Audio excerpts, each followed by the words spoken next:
Be the cutie booty. Who's the cutie booty? You tell everyone in the comments. Okay, bye. Cue the yeehaws, the outlaws, and I don't know, something else that. There's like 6 different archetypes. And the good girl paws. Oh, get the dogs out. But I'm Kyle. I'm Tom. And this is Gaslight Upkeep. Baby! So, we're talking about Outlaws of Thunder Junction today. See a lot of great cards in it, see a lot of terrible cards in it. This set is actually 2 sets put together. It was supposed to be kind of like how Mars of the Machines was and then Aftermath, but we all saw how Aftermath went. And I think they just put everything into one set. What about you, Tom? I love the theme of cowboys. I love the theme of outlaws. This takes me right back to playing Red Dead Redemption. That's for damn sure. But as far as the cards that we are seeing here, I mean, I think some of them are absolutely phenomenal. I'm also seeing these box breaks happening. Lots of mythics that are coming out with it. I don't know. I think there's decent value in the cards, and I think they're going to be rising in price as the days are going to go further, as people start to play with these new mechanics, like the plot mechanic. We're going to be going through how those, different things work. I'm excited for this set. I really am. All right. Well, we're going to hop right into our commanders. We're going to start out with mine.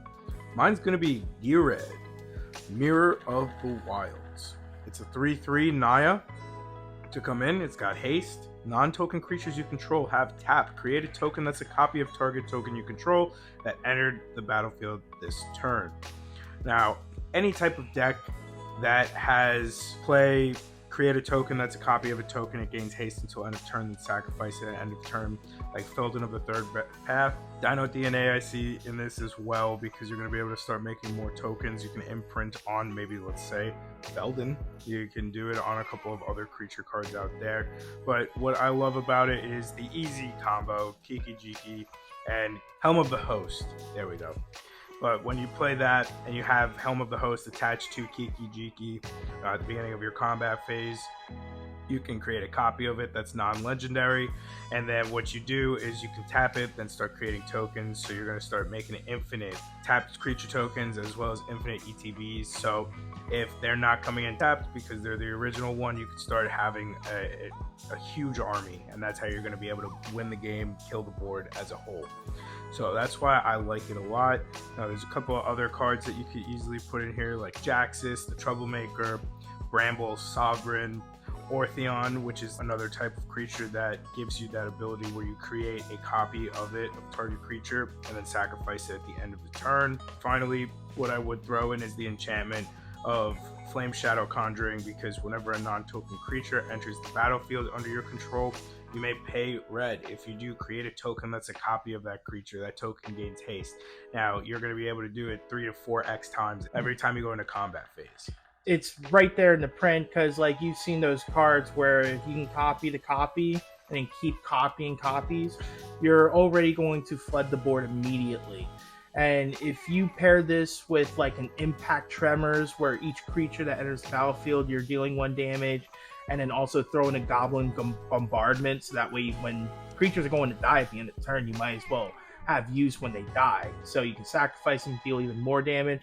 So if you can get to that point where you're making infinite tokens, at that point, you're going to be winning the game. Yeah. One of the combos that I used to have in Jetmir was Midnight Guard and Presence of Gone. And when that is attached to Midnight Guard, you can tap it to create a 1/1 elf, and then Midnight Guard's ability is that whenever a creature enters the battlefield, you get to untap it. Now you can actually just put it with Geared as well now, because now non-token creatures that you have become it. Because it's a Naya, throw a Jetmir to end the game, having all those creatures out. A lot of different ways that you can build around it, but this is definitely one of those cards that can just be very broken real fast. Worldly Tutor, Eladamari's Call, even Analyze the Pollen if you have the Evidence 8. Those are 3 tutors right there that will go and get Jetmir for you. True. Or impact tremors or Yeah. goblin bombardment. Impact Tremors will win you the game because with the infinite ETBs of Kiki Jiki or Midnight Guard, you're going to be able to just deal that much damage to everyone. That's going to be my commander today. And now we're going to go over to Tom's commander. I'm just going to edit that out as well. And here we are with my commanders. So, as far as it goes, the favorite commanders that I see are the tiny ones. Tiny creatures, tiny life, tiny fun. Tiny Bones, the Pickpocket. It is a 1 swamp, legendary creature, skeleton rogue, and it has Death Touch. And whenever Tiny Bones, the Pickpocket, deals damage to target player, you may cast target non-land card from that player's graveyard and use any mana type to spend that cast that spell. So, cool thing about this is that you're still having those discard synergy with Tiny Bones because you want to put their permanents in their graveyard so you can cast it.